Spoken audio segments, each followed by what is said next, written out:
because I will tell you, in Obia, they say if you come into my yard and you steal my goat, you will curse with whatever's in the Bible. But it's also sealed particularly. Mm-hmm. Wait, what? Can you say? I can't. Okay. Otherwise, I would have to kill you all. Kill us all. I didn't say it. But what I will say is this. If all of these individuals have become in an eternal induced sleep, yes, have been unsubscribed.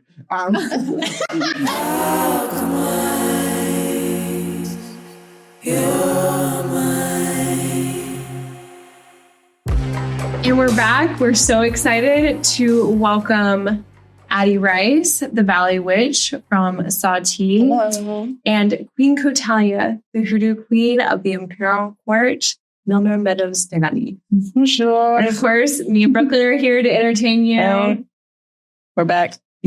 Let's go. Let's do it. We're here not only as practitioners of magic and witches in our community, but we are also here as friends. Mm-hmm. And we are going to talk today about our own histories, especially growing up in the South, and all of the beauties and the complexities of that. Mm-hmm. Yeah, all the beauties and complexities of that. But did you grow up in the South? You didn't grow up in the South. No, I was born in Duncan, Oklahoma, raised in Wichita, Kansas. Ooh, so Oklahoma, though, if you heard my Uncle Pinky talking, it's very Southern coded for sure. Right. But yeah. Midwest. I can't wait to, we can unwrap that more too in a different episode. I just want to talk about our sponsors. There's such an abundance that they give us, so much money, lots of crypto, lots of Verbo, so many vacation homes. The Void has been there for us, constantly spits random monies at us. Loves the Void. The Spork also has been with us our entire lives, truly supporting us in every way. Giant cheerleader, and the Shart, which doesn't serve most of us, but has served many of us, I believe. And the liminal alchemic makeup of the liminal space. Liminal space. Mm-hmm. Probably my favorite. I love swimming in it. Mm-hmm. The Great Ocean. I'm sorry. So, Queen Co, give us a little history growing up in the South. Tell us about yourself. Okay. So again, thank you so much for having me here. This is a blessing and also the return. Yes. The return, which is of Atlanta. So this is really, really amazing. So I am Queen Cotalia of the Imperial Court Milner Meadows de la Live, which is an actual spiritual royal family that you can date back to actually Queen Sahoy of the Creek Muskogee tribe. And her cousin, which is my fourth great grandma, Queen Nancy of the Muskogee Creek tribe, married a Frenchman by the name of Guillaume de la Live. And they lived in what is known as Collagen. My mother's lineage, or paternal side, took ownership of Collagen in the 1800s until 1919, which were the Bensons, which are also the first and only people of color to bring a railroad company or build a railroad in the United States. So when you talk about being a Southerner, I am literally woven into the fabric of the South historically. I am spiritual royalty here in the U.S., in the West Indies, in the Caribbean, Africa, and in Europe. So my reality of the South is very different than most, being that of the Benson Milner Meadows de la Live lineage. It comes with a lot of social privilege. So my reality isn't that of like the majority of 99% of people of color in the U.S. But growing up in the South, it's, again, my reality is different.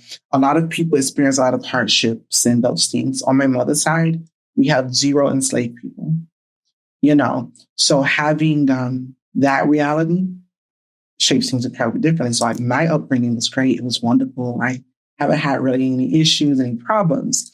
But also due to our lineage being literally, get this, we were literally here prior to America being America to be indigenous. But my family was historically known before Alabama was even a state. I live in Alabama, but literally my entire family, the majority, like 2,000 of us, are still there in Central Alabama. It used to be Benson, Alabama, after it was Coalition. But because of this, my reality, especially in the spiritual space and the magical space and those things, there's been zero disconnection between the start of my lineage to present day. And because of this, you will see different historical things. Harper Lee wrote a book called The Reverend about the voodoo preacher of Alex City. And he killed 7 people over the course of 7 years and never was once convicted. But it wasn't because he did voodoo. It was because he was in entanglement with my great aunt. Yes, with my great aunt who did his spiritual work. Killed these people. Harper Lee came about, heard about the story. She wrote a book called The Reverend, all kinds of things. So, you know, you hear a lot of Southern stories and history where people, you know, it's pushed down or it's hidden behind this or that. Because my family was royal and my family owned this particular part of Alabama forever, literally, I grew up in a very magical household, like from birth. I'm seeing the dead by the age of 3 and knowing my first experience by the age of 5, confirming things by the age of 8, seeing 13 or 11 or 12 other cousins over the course of 2 decades of different gifts and those things. So I grew up very magically and I was respected even by the church. So literally, like on Sundays, I would go and be a prophet and read for people in the church. And then right after that, I was just a psychic at my grandmother's house, or a reader, or a seer rather, kind of deal. But my experience in the South has been great. I think there's no place like it. The South, of course, has its historical issues and problems and those things. But my personal experience, my family's personal experience has been, to me, almost Disney. Mm-hmm. And yeah, so I mean, it's those things. Yeah, so I don't know if that's enough. Thank you so much for sharing that with us. Yeah. Thank you so much. You know, I'm from the South. Addie's from the South. Very special place in our heart, mm-hmm. right? Born and bred and ancestor. So, Addie, I would love to give you also the opportunity to speak on where you're from and how you got here. Yes, thank you. Thank you for asking me to be on. I really appreciate it. And I'm happy to be here with all of you, especially Queen Cotalia. It's driven a long way to be here. So I'm Addie, the Valley Witch, and I'm from Sawtee, Nacoochee Valley, which is in Northeast Georgia, in the mountains, in a valley. And it's a very liminal place. There's not much history on it before the 1700s. The most I could find was a lot of the line between the creek and the Cherokee runs right through there. So there was a lot of land switching, right? And then also with the rise of agriculture, a lot of people were cattle farmers, but there's not a lot of flat land in the mountains. So they had to go south, right? So and also I have found records of like smallpox plagues that wiped out tribes before the Cherokee came. So it's pre-Cherokee. It's very indigenous area. So in that regard, that's where I grew up, in a place in a valley by the river, surrounded by the mountains. And my family were Quakers on my mother's side, and they came from Burke County, North Carolina. And so they had there was a person who went ahead to scout out land to buy because they wanted to move. And they came to the valley, found the valley, and the story goes that they bought acreage from the Cherokee for $1 cent an acre. I don't know if that's true. I haven't found record of that. The next year, 36 families from North Carolina come down, Quaker families, and the Browns were my family. They quite literally forged their own path. Half the party went first, they would cut the trail and leave the fires, and the rest of them would follow behind. And so that's how they made it to the valley. After that, I have family from Meridian, Mississippi that came in and built the lumber mill and also worked on the railroad. And a lot of my great grandfather was a general store owner. And so on the Unicoi Turnpike. And so that was when they first built the Unicoi Turnpike. So I'd imagine he saw a lot of different cultures come through there. How is magic integrated into your life? So my dad's side of the family, my great-grandfather was a root doctor in Sand Mountain, Alabama, and Randolph County also.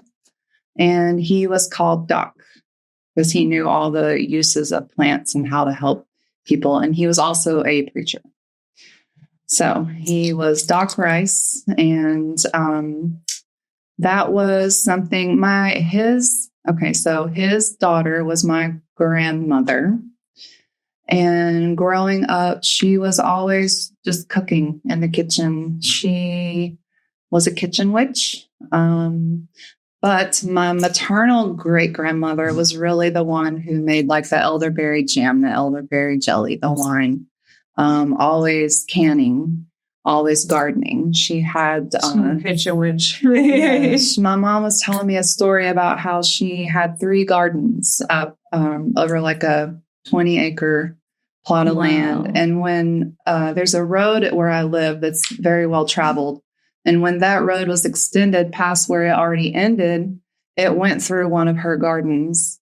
And my mom says she remembers going with money down to the garden to talk to the county commissioner and see if she could like stop them. But they wouldn't. Of course, they were like, no, sorry, here's your money. And she just remembers sitting in the dirt of the garden and watching Money cry, talking to the commissioner about how she was like, please don't take my land. This is my garden. And so a lot of things like that. On my mother's side, my great-grandmother, there was a family in town that were known as conjurers or faith healers. Yeah. And so she would be taken to them by money for warts, poison ivy, things like that. I forget their name, but so she would take him to Mr. B is what I call him because I remember it's a B name, Mr. B. And he would tell her, bring a nail with you. She said she remembers him telling her to bring a nail with her and that he said some words over it and he told her to go bury it under a tree or at a road. I can't remember, but then it was gone the next day, the poison ivy, because she used to get it pretty badly. So she would do things like that. As far as magic, I didn't really see much growing up from my family because I grew up in such dysfunction. If I can be respectful also to my family. I do love my family, but the reality is I did grow up in a lot of chaos and dysfunction. We're all learning as we grow, but so really the natural world raised me. That was my magical teacher. My dad did help me a lot.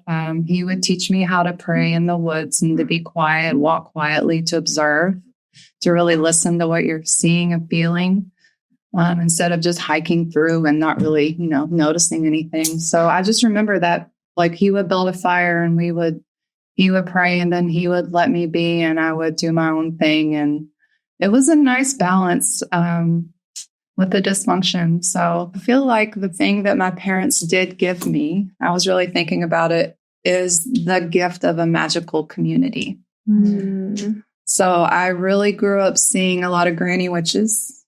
I did a lot of granny witches. We had a local astrologer who would do birth charts for all the new babies that came through the valley, and she still does them. We have Mr. S, who's the water witch. He's the dowser. He dowses for everyone. So a lot of people in my community were very magical, were very granny witch, faith healers. And that was probably the intersection where, so growing up in a very conservative Christian community And knowing from the jump that I was different was very hard to feel supported and feel like I belonged anywhere, right? So I think that my mother knew that I needed the support of a community. And really, it was the best gift I could have been given because I had resources I had people who felt like me, who accepted me and took care of me. So I had that support. Because I was brought up in a historical family, and this is all that we knew and all that we know. This is what we're known for. People will travel to us, especially when it comes to like cultural aspects of spirituality. Traditionally, in a Black community or a community of people of color, it was one, maybe two families that had magical abilities. You may find 5 that has herbal knowledge, kind of deal. But that was the community. Someone knew the magic. Someone knew the herbs. Someone had chickens. This one had goats. This one had peas or corn or whatever. And so we knew go to them because they're the seers and they know how the season's going to be, when we need to plant, when we need to plant, etc., so forth and so on. And so the support was the community. It wasn't just like it wasn't, well, we're magic and you're magic, so we're the magical community. No, it's traditionally, of course, we understood that magic wasn't separate from our reality. So important. It's why we made sure that when women had children, we put the scissors under the bed. As we pulled up today, we're talking about blue bottle trees. Addie had brought me a bottle bush, and we're talking about bottles and containers. And I talk about container magic. I'm sure you do too. And so, like, for you, what does that mean to you? And for I'm curious in the comments below. The comments down below. Let us know. I love this. I love this topic on so many levels, because here's something that's really important that a lot of people won't give credit to. Look, we had a slight discussion outside about dirt. Yes. And how that's very important in hoodoo. And she was like, I haven't really been connected to that. And I explained sort of like what it does and why you do the things that you do. I was like, wow, it makes it. I was like, oh yeah, that makes total sense. Yes. And it feels right. Well, it feels right because it's ancestral. Oh yes. I was saying it feels more, I feel like I feel more drawn. I feel it connected more than when I pull tarot. Oh yeah, it's like the knowing. Yes, it's knowing. Like the knowing inside. Mm-hmm. Yes, it's like the strong voice of the knowing, and it's like your DNA. Yes, like talking. Yeah. There's like a primordial ancestry aspect. Yes. Yeah. So it's ancestral. But when we talk about integration, the reality is this: I, as a person who is working Obia, I will use a bag. And I would use peppermint in this bag because peppermint is for protection. And I may use a little bit of licorice because I need to do some commanding work with that. And then I'm going to add a little bit of salt to do what I needed to do. Well, the reality is this. For you, peppermint may not be protective. It may be for love. And licorice may be for passion. And salt could be for protection or a different or enhancing love, right? So when I'm talking about making a protection bag, I can't tell you to use my spirits because they're not going to work the same by blood. And depending on where your magic comes from, that differs. So I said, well, how does it intersect? How does it overlap? I use a bag. I call it a mojo. You use a bag now, but now I can add these herbs from my people, and now your bag is a sachet. Your indigenous bag may be a medicine bag. Your Latinx bag may be a bundle or something. So the overlapping to me is like the methods using bags. It's okay. Sorry. Using bags. So are you paralleling that to the bottle? Well, yes. In a sense that the bottle is a container. It's a container. And then what you put in it may differ, or how you display it may differ. The blue bottles for us traditionally, which comes from an African tradition, were ancestral trees in West Africa. So we would hang these and put the dirt and things of our ancestors, their hair, in these bottles, hang them to these trees because ancestor altars were not a thing. You know. Honestly, though, that holds all four elements in such a beautiful way. So you would hang them from the tree. So it has movement from the wind. Yes. And the reason why is because you have to know the language, though. We hang them there, and we would go and put our water at the base and all kinds of things, because that is the give the reverence. It is your libations. But when there were negative things coming and the bottles filled, we knew then that the spirits had taken a hit. The ancestors had caught what it was going to do. And that was but they took the hit, so you hang them back up.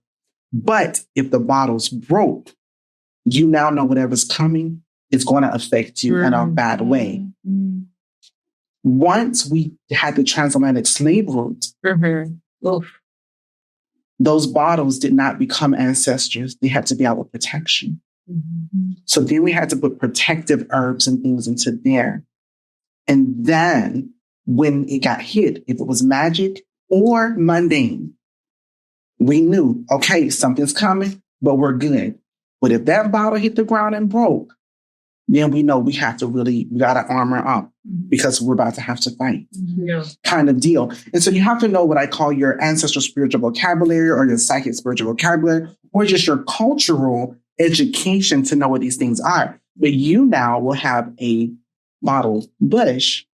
So I'm very interested in understanding, will it work the same way? Would it catch? Because I will tell you, in Obia, they say, if you come into my yard and you steal my goat, you will curse with whatever's in the bottle. So the bottle would catch the spirits, the blue hags, the hates, those things. And if you steal my goats, the hag gets you, or the hate gets you. Okay, I'm going to use this as an example. With this something in it. Yes, I'm going to drink it. Okay, so please explain. But yes, so there's multiple things. First and foremost, it's not that it's just hung, but it's also sealed particularly. Wait, what? Can you say? I can't. Okay. Otherwise, I would have to chill us all in this. I didn't say it. I said it. But what I will say is this: if all of these individuals have become in an eternal induced sleep, yes, have been unsubscribed to this reality. Okay, so in a bottle bush. So in a bottle bush, number one. Perfect. How do you hold things in? 1, 2, it's going to come out. 3, it's not sealed. Is it clear? Because in our traditionally, it was blue. They're usually colored in the South. Yes, they were traditionally blue because it was a reference to water, because spirits cannot move through water. But I was also mentioning earlier how magic itself has become integrated in Southern culture. From the blue bottles to your blue roof, to the blue ceilings that you find almost in every Southern house. You will see hang blue porches, businesses in Mobile, all across Alabama, here in Georgia, the Carolinas. And you find that magic itself has become integrated just beyond, is it indigenous? Is it da-da-da-da-da? No, it's Southern. Southern magic is its own thing in itself, you know. Growing up, I never experienced faith healing or anything like that. There are faith healers that I know today. And it has to be passed down. I believe I was told it has to be the seventh son of the seventh.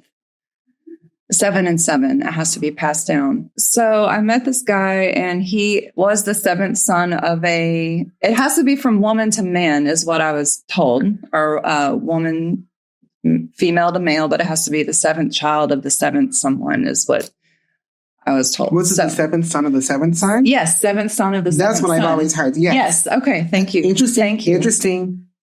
Okay. Now, what? Now, here's something very, very that I think that's pretty interesting. That in Appalachian magic, and I have to tell you, this is something I feel very strongly about. I feel that Appalachian magic is very underrated, and it has not gotten the spotlight that it has needed to get. Need a spotlight. It doesn't. Yes, it does. It needs to be take out the black light, out the black people. So it needs to go to the other side. Your turn. Yes. Keep it safe. Because we've been exploited so much with the hoodoo and all those things. Yeah, but so true. yes. Who got next? But yes. He'll close. So, but I think that, but what's beautiful is in religion, not magic, because I have to keep reminding people about this.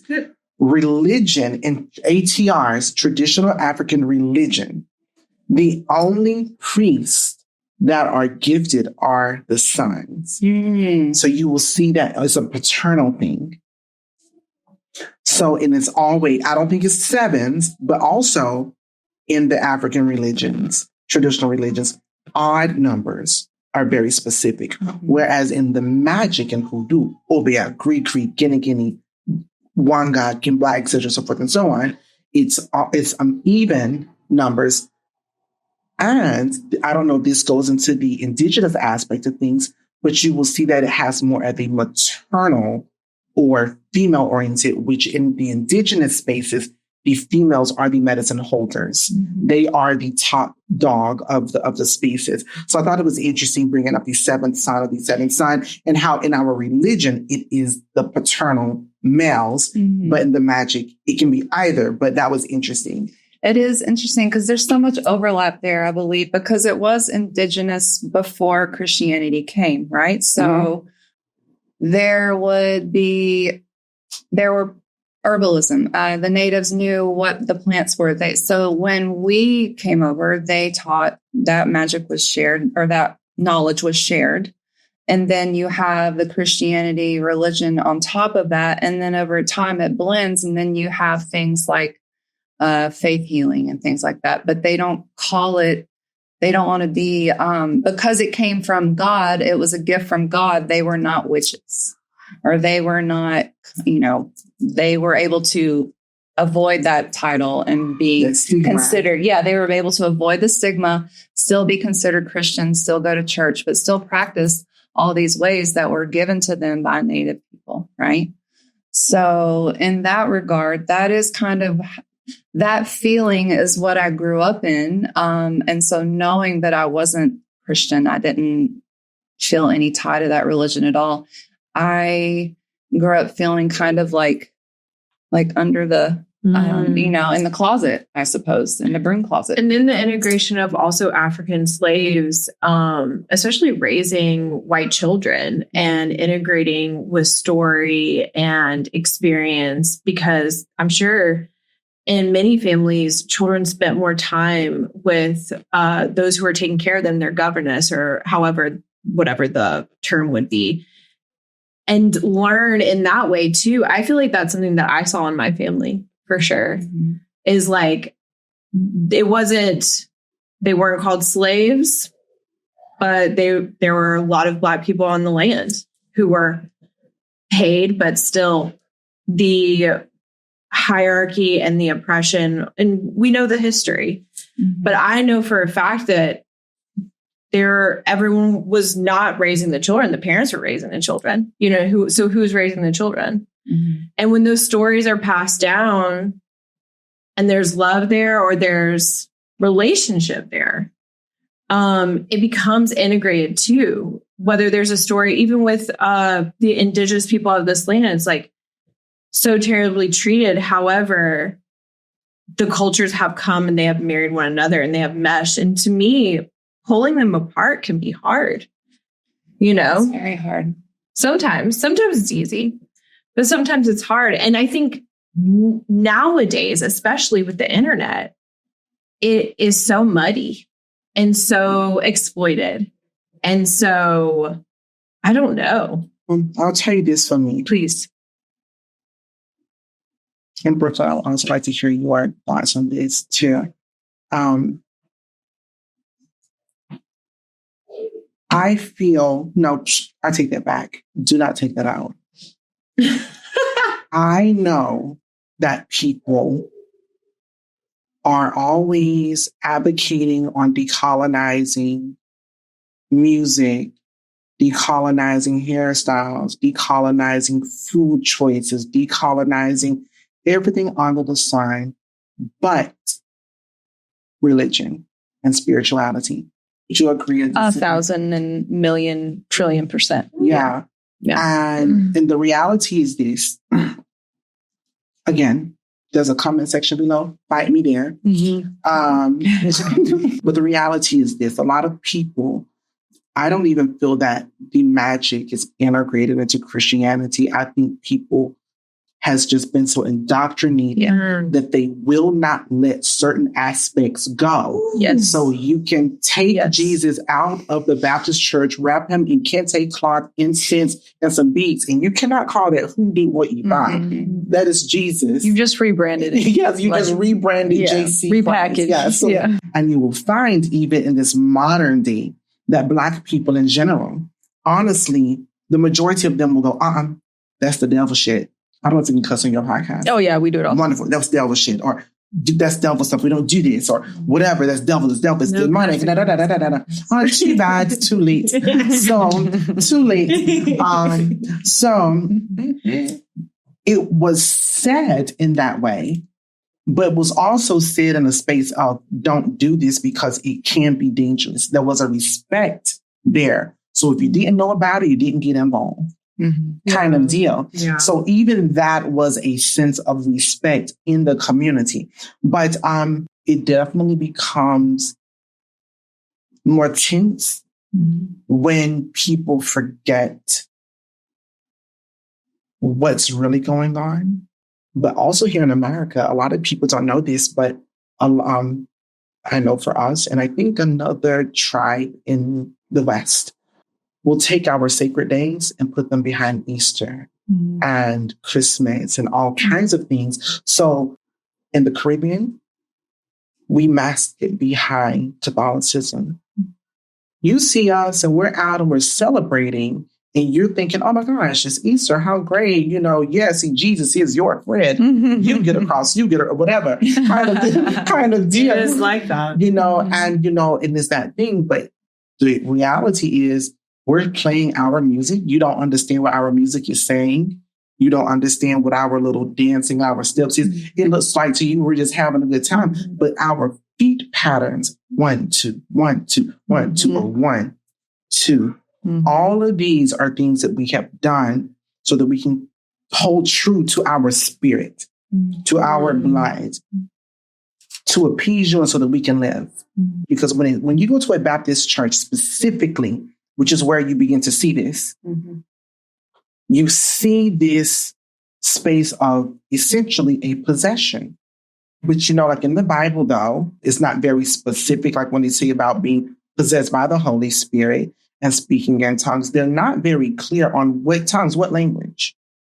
The tongue of the angels, I guess. They knock you in tongue, maybe, or just... Well, that's what you would think, unless you were at a Baptist church. And you begin to hear... oh Batala, oh yes, Jesus, oh yes, Mary, oh Batala, oh yeah. Oya is an Orisha. Okay. Oh Batala is an Orisha. Oh Batala, Ashaya, or Shango. It was never the Abrahamic Christian tongue. Interesting. It was the African tongue you were mounted by the Orisha. Well, how is that possible? It's Christian church. No, it's a Black church. And the only way that you can bring down these spirits are by the drums. We took our ceremonial drum beats and put it into our churches, which brings upon the dancing. And that sends you into trance. That brings down the possession. And now the Orisha or the Loa are talking. Do we see... like drumming or possession or it being a part of any other cultures that we have integrated or walked upon? I think more so, I'll be just very frank to be honest about it. You can fight me in the comments below. Comments below. I don't mind. But the reality is this. There's a lot of exploitation of the Black church. There's a lot of appropriation. So a lot of people are, on TV, and I'm just like, the African angels say no. The results came in. Yes, You are not the father. The results are in, yes. So there's a lot of that. And you see a lot of people doing that. I think in the verbiage too, you can tell, like even how you're talking about the old Bishop, like I've gone to both a predominantly white Baptist versus a predominantly Black Baptist. Even the verbiage, the vernacular with the speaking in tongues is different. Yes. Like, fascinating. So it's enough so that I see what you're saying with the evolution of because I feel that a lot of modern churches today, they do this speaking in tongues as a space of, oh yes, I'm really feeling this. Well, the thing now is like, have you seen like the light people who like speak the light language and they do the hands? Have you seen this? I've seen it. No, don't send it to me. I'm sending it to you. So I want to just like touch on for a second. Like how our indigenous background, because we cannot deny this land is indigenous land, and how that has been integrated into all of our lives and the different ways that it's been integrated into all of our lives, including Wichita, Kansas. I know for me, I was always told that, that Native ran our blood, but I feel like that's something every small Southern girl is told. Like, so quit saying it, because unless you know. And one thing that I wanted to bring up is like animism in both like an African traditional religion or just existing. Could you explain what animism is? Yeah, so animism is the idea that all things have spirit. Like the difference between like if you engage in crow, like let's say you see crow or you see two crows and the crows come up to you and they fly to the right or something like that. And the difference between an omen, but in animism, it is that crow is not necessarily a god or a deity, but it is a spirit and it has a message for you. And it is something you can have a conversation with. It is something that you can have a relationship with. Okay. So this is something that I was brought up with, and I feel like it is very indigenous, traditional way of being. And I'm curious if that has been integrated in both of your lives as well, if you have ever seen that or if you practice it now. Yes, every day. Every day. Every day. The lens. Every day when I walk out of the house, I notice the weather, what the leaves are doing. I notice what birds show up. What I'm hearing, especially driving out. I have crows that greet me when I have my little whistle I do for them. And then, so I would say I definitely have a relationship with the natural world more so sometimes than I think people. And because that's where we come from. Like that is my one true mother. You know, I have my mother in this life that I love and respect dearly. You know, I wouldn't be here without her. All due respect, but yes, that's where we come from. So that's where I go to when I need support, love. I find magic there all the time. It finds me. I'm going to use like plant family, but like spirit in general, right? So we were talking about how also conversation that we have had is like, it doesn't mean that those plants necessarily mean different things. It means that there are some plant allies or friends that are willing to work with Queen Co. and there are ones that are willing to work with Addie. And that's why those conversations or discernment or even knowledge about those plants are very important. But what I have found is that between cultures, when it comes to plants, they don't typically deviate their meaning. And so in magic and in medicine, right? You know, and magic and in medicine. So it's like, if you're doing magic, if you're doing love magic, you're going to find a Venusian plant, a plant that is ruled by Venus that means love. And I think one that is like a great example is rose. You know, it's just like rose is like just an easy example across the board. I think if you were to ask 10 people from all around the world, what does rose mean to you? That's what would come up. And so that's just something like, do you see that happening with you guys, especially with magic? We were talking about meme magic. It's like online, it's just bullshit. Like people are just throwing changes all the time. The association. It's like, wait, I thought last week this was not for this. Last week, red rose was love. This week, it is trauma. Death. Oh, yes. Or love. Yes. You were or like all the above. putting medicine and or magic, because it's just like the difference between religion and religion and magic, Yes. right? It's like medicine is pretty like you gotta stick with it pretty, like we gotta have our herbalists know what they're doing, kind of thing. We need to know, but and also in magic, you need to know what you're doing, and you need to be able to know what those herbs mean, right? And in magic and in medicine, and you can't just be putting a party together of different plant allies because it looks cute on TikTok. Building a relationship with the spirits. Yes. With the plants. So like, yes, peppermint may work the same for everybody, but it may work for you a little bit differently than it works for me. Very great for you, and don't really like you that much. Kind of deal. So you have to build a relationship. And like nobody's talking about like culture. So what does it take to build a relationship? Yes. I'm asking. You're asking me. So what does it take? First and foremost, time. And work. Yes, and work. So the time that you do, the work that you do, and the time and not a quick fix. How it works. Do not message me asking me to like turn like yes, I don't know people. Like yes, take peppermint, burn it on an incense on a charcoal burner. See how that works for you in the course of a month. Mm-hmm. It may not work well for you in that way. So now let's take the peppermint. We put it in water and do a bath with it. Mm-hmm. See how that works and give it a month to see what that manifestation is. So it's doing the work and taking the time. For my students, we really focus on spending time outside, right? Talking, communing. We outside.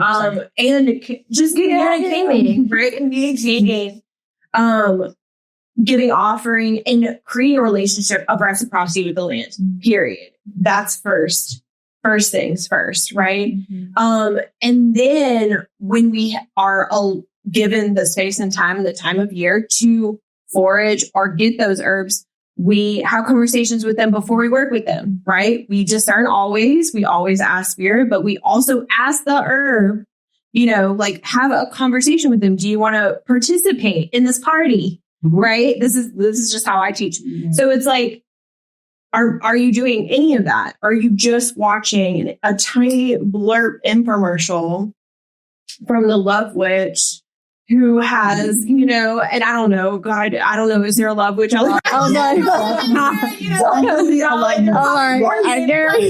bet there is one. I'm going to go ahead and guess that handle is taken. but not the love witch. Love witch. Love and hate. I think just for us who are practitioners in different ways, that we value the relationship and the work that we put into the magic that also works with us. May I ask a question? Yes. Do you find that? So my question is, do you find that to be a traditional way of spiritually living? Because I don't use the term practice, because we don't practice much. There are practitioners, but we live it in our community, in our space. But my question is, do you find that concept of that honor, that respect, a universal magical response? Is this to me? Yes, in general. Yes, to you, Brooklynn? And personally, yes. So are you speaking on how I have a relationship? Like if I go out and say I'm looking for a ghost pipe, mm-hmm. right? And I find it, how do I approach that plant? Is that what she's saying? Like universally, do you think having a relationship with the plant spirit is like almost like normal? You feel like it needs to be done. Yeah. Yeah. Yeah. Without a doubt. And that's the difference. That's the difference between traditional, actual magic versus meme magic, where you don't have a respect. You don't need to know. You don't. It's they kind of treat it like a quick fix. It's a create. I tell my viewers, you have the option to create or to connect. Mm-hmm. And if you're creating, you're probably going to get burned over. Okay. But if you connect to someone that knows, that comes from a culture or background, or have lived long enough to know how a relationship is built, now there's it's like magically bomb-proof. Yeah. You have your guardrails on, and you they learn. Yes. What's the old biblical situation about teaching a man a fish and situation? Teach a man to fish and he'll eat for a lifetime. And if you don't eat at McDonald's, He's only a man to fish that he fucking Strike 3. Yeah. Fool me once, shame on me. So I think it's beautiful that you, and it's the same way with me. The reason why I ask that question is because we don't really necessarily communicate in regards to how you work with your coven in your community. Yeah. And I have my institute and those things, but we live by the same rules because that is the way. There's the same protocol there because because the plants are spirit. They have their own spirit. Yeah. Like they're sentient too. Yeah. It's also like the alignment of like, okay, it's kind of coming back to the knowing. You know how the ancestral piece, where it's like, if you are out there just cutting down willy-nilly, you have no accountability, you have no honor, you have no discernment. You're going to get poison ivy. Yeah. Not only are you going to get it, but it's like, I don't know. I mean, I guess it's like you would feel something. You would feel grief in your actions. You would have someone telling you that's not okay. If you're connected. But a lot of in delusional land, and you're like, you hear someone screaming at you, you do it like that's what I'm saying. Like, and I think that sometimes in some spaces that I have gone to over the years of being like, does nobody else in here feel how terrible it feels here? The discernment of like the people running this, like this feels so icky. Does not anyone else have the yelling? Is it discernment? What is it? Is it ancestor? Is it? I mean, I would say no, because on social media, on the memes of it all, they're telling you if you don't see the dead people standing behind you in the space, then you're not connected and you haven't done your childhood trauma healing. Where's your shadow work of it all? And so if you don't do all of the tagline things, then you can't be connected. But the reality is the person that you're listening to literally is it's very clinical. Yes. And they're not connected. So they can't feel because they're living a lie. Mm-hmm. They think that knowledge, they think that education is law. It isn't. Mm-hmm. Education is very, it's kind of like nuanced, science, where it's like science is incredibly, but it also depends on who you're being educated by and who's funding it. Yeah. I think that a lot of times meme magic is instruction, and it's not educating or living. It's educating is like educating would be, or education would be me coming to you or you and saying, XYZ about this plant. How do you experience it? This is what's going on for me, but meme magic and meme madness magic is finding a post and it says valerian flower is great for fertility and abundance. Well, so is every other flower that you put in that slide. It's all like these buzzwords of fertility, abundance, prosperity, and it's like I can say concrete valerian and rub it all over your body. Yeah. And then and you smell like chicken shit. And you're like make love to your partner. Yes. So we took a little break. There are many creatures living on my hat. Everybody needs to know I haven't done anything with them because they're very sticky and I don't want to pull them off without hurting them. But yeah, there's a couple inchworms, a caterpillar. Just let you know, they have joined the chat, as the kids say. When they have something to say. Our sponsors. They're also little sales out here. Yes, amazing. Absolutely. Yes. One of the questions you asked was, what's the difference between traditional African religion? Yes, I feel like that's something that versus a lot of people... AMC. AMC versus African folk magic. Air conditioning. Yeah. Not a mobile though, that baby. Okay, so traditional African religion is actually religious based, meaning there are gods involved and there is in fact a code of ethics. There are ethics to live by. So like for Ifa, you have the Odu, which is very similar to the commandments in Christianity or what you may find in What is it? They're like rules. Yes, they're the rules that you live by. Yeah. There are gods or goddesses, and there are actual things you have to not devote to, but commit to. Okay? There is a ceremony or ritual of sort, which is your commencing into that space. Okay? This is religion. The biggest difference between religion and magic, specifically for the African diaspora, is the ethics. Hoodoo, juju, gree-gree, guinea, wanga, kimbwa, jojo. These are magics. Obiam, these are methods that have no ethics. In the African diaspora, there is no karmic thing. That is a cultural thing that you find specifically with people in a particular part of the world. It has been taken on by others, and that belief has been taken on. And even the karmic, like through like the South Asian hemisphere, that's been even taken and contorted and totally not even get into like how yoga has been stripped and what listen, I knew that was yes, all of these things is a cultural thing, is a healing modality, which is not magic, it's a healing modality. And a healing modality does not make religion, but all of those things do not make magic. So when we talk about magic, we are now talking about the space of spirit working, conjuring, creating something out of nothing, or manipulating what is. That is what an African American conjure is around the world. So for all of my people that want to see gatekeeping conjure simply means magic.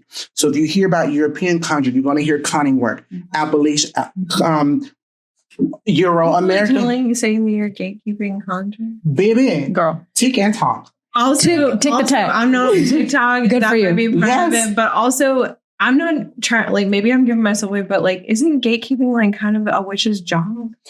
A little bit. In order to keep things esoteric and secret and precious, what gives me, because literally, I'm just like, and a lot of people really get confused about that because it's like, the reason these things are done are to respect these things. They're sacred. It's giving honor to these things. Yeah. You know, it's not people are audacious. I'll say we've already seen what people will do. Yes, given the opportunity. I'm going to tell you this. This is something that's very interesting. This particular store in Denver reached out to me. I did an event for them, and they asked me what was appropriation when it came to do, etc. And I told them, I was like, a non-person of color cannot call this authentic hoodoo because, for example, when my grandma had to create a protection working, it came from the birth of knowing that her child would be kidnapped or her husband would be killed, and those things. The lives are different. It comes from a different place. So you cannot call it hoodoo or authentic because you're not a person of color. But the reality is this. As I mentioned, the South has its own magic. And I told this particular person, I said, so instead of having these non-people of color calling, because they asked her, I said, instead of telling them that they have the right to call it hoodoo, because they can't, it's misleading. It's misleading. You're not a person of color, that the magic's going to be different. You know, I think about like George Floyd and Philando Castile. The protection work I'm having to do in 2024 is the same work that my second great grandmother had to do in the 1800s. The same work that my grandma had to do in the mid 1900s. You're not living that. You're not threatened in that way. But there are things that you do need to be protected from. We'll not dismiss that at all. And because you do pull from this and you do pull from that, call it American conjure. Yeah, just call it something. It's American conjuration. Yes. When I think about Southern tradition, like the blue ceilings, it's not in just Black houses. Almost everybody. At this point, it would be like required for some houses. Yes. Even if you're not like, if you're absolutely. The bottle trees, the same thing. You don't know if you're right about a Black house, brown house, white house, pink house. Everyone has bottle trees. You're going to find that people in some shape, way, form, or fashion, as they have respect for sage to some capacity for cleansing or whatever, or if you see, how do they say, when a red cardinal appear, an angel is near, Spirit, your you know, ancestors. like you see all of these different things, and that is American. And that is an integrated, that's American. You know, how to it's easy to forget how we melted over these. I don't think people want to talk about it. I mean, I think people should talk about it, but I don't think people want to talk about it. I think that when we didn't have such a industrialized healthcare system and way of living, that people were able from different cultures like Voodoo and Native American and granny healers, they all had to rely on each other. And so I think that's how a lot of things. The community? Yes. Oh my Community? Imagine Which I have In the comments, if you know what community is, comment below. I do have to say, like, a little shameless plug is like, that's our community. Yes. Like, that's our community. Like, we have witches from all different paths and practices. Yeah. But we still come together and still can gather and support one another and even practice and support each other's practice. Kind of based off of that whole, coming back to that conversation about like, rose is typically done for love. It also can be used for protection or protecting your love, you know? Corn is very Venusian. Corn is Venus. Oh, corn is very phallic and sexy. All the like eggy looking corn stuff. silk and the green. Yeah, so it's like we can find ways to connect with one another and connect with ourselves while connecting. That triggered or brought in something, because we don't use corn itself, but we use the husk, and we'll make dolls for them for like fertility and those things. Oh, you know, so which I'm like. Yeah, so it's like there is a connection. There is a connection, right? And even, you know, so together we find connection. Yes. Like we were saying, Like it's a connection. Yeah. Like in the comments below. Yes. Yeah. Or if you're interested in being a part of our community, you know what I mean? I would say like my community that I've always, like years ago, I was like, I can't wait until I have a community like VVitchMamas one day.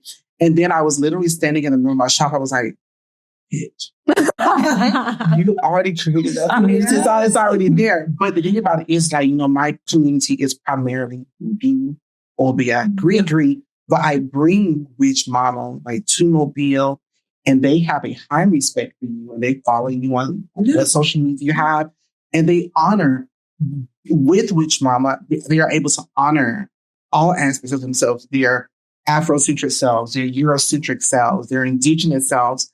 And again, I think it's beautiful, just like Witches of Atlanta and everything that y'all have created in general is truly divine. I mean, you were able to come to work in Ritual Weekends, you know, and that was being able to bring your community in the community. Yeah, that was really special. And it was like very welcoming. It wasn't divided. It's family. It's family. Still friends with people. Still talk to people from Mobile. Mm-hmm. Yeah. So it was very homey. We were very welcome. The collaboration and the, you know, creation connection is so important. It doesn't have to be divided. I understand why it is in some ways, you know, like keep it secret, keep it safe. You know what I mean? I don't feel offended by people wanting to protect their relationship. Right. I don't know. I don't know why. You're a gatekeeper. You're a leader. I say you can go ahead. You can call me worse. Cool, cute. I'll keep it. Yeah. Make me a bandana. Call me worse. But it's like, yeah. And then as long as people are coming for me, Addie came to. What was your first medicine making weekend? Right? Was your first? When was it? I have a medicine making weekend. Oh, medicine making. Yeah, where we make medicine as a community, and we're actually making medicine as a community on Saturday to disperse out into the community for fall equinox for Maven. So it's like, it's so important to me. I don't care what my other sisters, how they practice. They share what they practice with me. but we're all going to come together and work with these plants and make medicine for our community. That's true. We were so blessed to be able to spend time together a couple of weeks back, and we took a bunch of sisters up to Salty so Addie could, share her family story and her history with us and celebrate that with you. And I do have to say, we had one night, slumber party style, where we talked about some like critters and some creatures and some spirits out in the woods that we had personally experienced. And one thing that was interesting is 3 of them aligned. Like 3 people had seen the same whatever demon. I call it a demon. Yeah. Demon. It looked like an alien, but it felt more demon. What did it look like? Because I want to know. So what it looked like, it was at night when I saw it, and I have a witness. They were with me. It was an old boyfriend at the time. We were just driving up a dirt road, and that used to be an old Native American footpath, the road that I live off of. It turned into a carriage road, and now it's a dirt road, and they paved it. Anyways, so we are driving, and I see this really tall person dressed all in black with a hoodie, and he's carrying a long box like you see in the mafia movies where they have the gun in the rose box, and they like whip it out and how tall would you say? He was not obnoxiously tall, but just like a tall dude, maybe 6'2" if I saw, And so I asked my then boyfriend at the time to stop and let me see if they need anything, need a ride, because that where I live right there is the Bean Creek community, and saw a lot of folks walk up and down the road. We got closer, and as we pulled up here, I was like, roll down the window. Let me see if it's so-and-so that I know. And we both did this. And as soon as we looked, it turned and it looked at us, and it was like pure. It was so quick. It was like pure terror, because I knew that it was not human. Mm-hmm. It had no face, no structure, no ears, no nose, no nothing except for huge black holes in its head. Uh-huh. And it looked at us, and I started crying immediately. It was like that terror in your jaw when you know something's like, oh yeah, you might be dying soon. Yeah, like it's like you to go. And so I was like, what the fuck is that? And he like gunned it, and as we were driving, I could see it in my mind's eye. It was like turned, like holding the box, kind of like, and it was boring this hole in my psychic mind, like this blue-white beam. And I didn't sleep for 3 days after that. I was terrified. But 2 other girls had seen something like so similar, which was, and I've seen something like that. All from the South too. And so we were talking about, I don't know, what are they called? Slender Man? Are they shadow people? Somebody mentioned shadow. I've heard shadow people. I've heard shadow the Watchers. There's like a big, tall, dark shadow walkers. Like shadow walkers, that kind of thing. Yeah, Watchers. Yeah. I think I remember when you told that story, I sent like a alien meme, because that's like a tall, scary, like weird. I saw like an exact, except for and it was me and another person. So you also have a witness. Yeah. And I thought it was someone breaking into the house next door. Mm-hmm. So I was shining a light to be like, hey, I'm going to tell you this story. Yes. And I was like, to give them, because there have been people that were squatting in the house next door. So I thought that was one. Yeah. So I was trying to give them a heads up, be like, hey, we can see you. Like, you might want to get going. Mm-hmm. And it looked like there were 2 tall, dark, or like just all pitch black, but it was a humanoid figure. Yes. And when I did that, they both like went like this, and it was like a muted light, just one light that each of them had on their face. I should probably keep the mic like right here when I'm talking. Similar to when you put like a light against your skin and you see it on the back, it's like a muted orange. It was like that. And I looked at Maya, that's who was standing next to me. And I was like, we were in the middle of a conversation. We both kind of stopped because we both were witnessing this. And he was like, I'm sorry, but are you seeing this? I was like, yeah, are you seeing this? And like, I was like, I ran in to get Matt because, I was like, so was you, because I thought it was, but then when he came back out, like seconds later, they were gone. And we didn't hear anybody running. There was because you've seen how far out we are, like in the woods. It wasn't like a neighbor. We're on 13 acres. Like, it's like, and like, you couldn't get away that fast without us being able to see you going down the winding dirt road driveway or something. Like, there would be no way to And Matt went up there and looked around and nothing. But there is like power lines there and like an old satellite from like whoever lived. I just always wonder, like, was it aliens? So what is it called? A cryptid? Is that what it's called? I've heard that. I've heard watchers. People, like they're just the watchers. There's a theory that the shadow is the fourth dimensional being. That, you know how like we have 2-dimensional shadows, that those are just the shadow of what the actual being is. But there's a whole bunch of theories. Well, I don't know. Comment below. Hello to the guy. Sorry, it's just when you explain that, I was like, that's almost exactly. Yeah. So sorry. Yes, Yeah. it seems like whenever I tell that story, somebody has something similar. So we know it's real. Like it's this. Yeah. We both have witnesses. This world is not the only world. Oh, hell no. Oh, no. No. Which we talked about in our round table. It was really a wonderful round table. I'm so glad you came to it. Really Thank you for fun. having me. Yeah, and speaking of, thank you so much for being here. Yeah, thank y'all. Thank you for having me. Hi, Cass. It was such a It's pleasure. a pleasure. It was so fun. I learned a lot. And thank y'all for driving so far. A few plugs. Mhm. So ATL Craft has our salon coming up. It'll be on October 26th. It's a potluck family style. And also we have our fall equinox coming up. It's also a gathering family style. We're just like, we share our harvest together. So please bring food, that represents you and your family, but also we're having a clothing swap. We're having a medicine swap. We're collecting food for our local food bank, things like that. So the importance of community always in magic.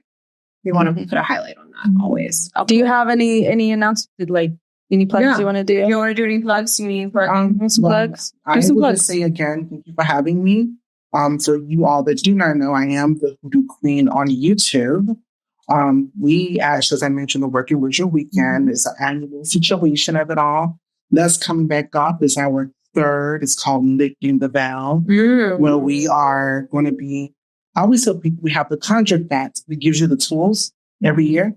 The Working Ritual Weekend focuses on your abilities. So this year we are going to be very focused to developing, connecting to understanding who you are as a psychic, who you are as a medium. When is that? That is November 1st, 2nd, and 3rd. It's very, very nice because now we do it. We're not downtown. Yeah. We actually rent out the whole Blakely State Park. Oh, And nice. we take a riverboat cruise. We rent out the cabins. We have a riverboat cruise that we at literally is a crossroads of the ribbons.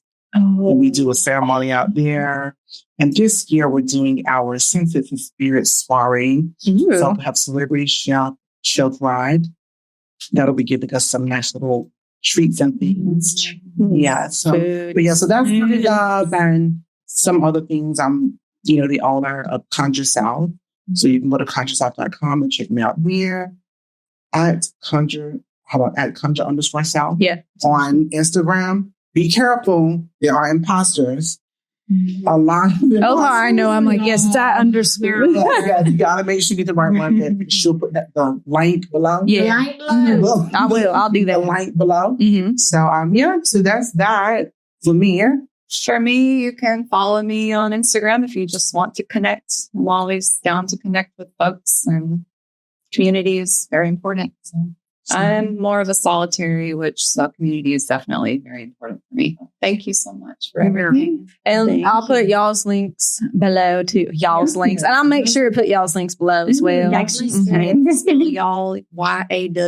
Yes. Yes. All y'all. Yeah. Thanks for coming, y'all. All right. We'll see y'all later.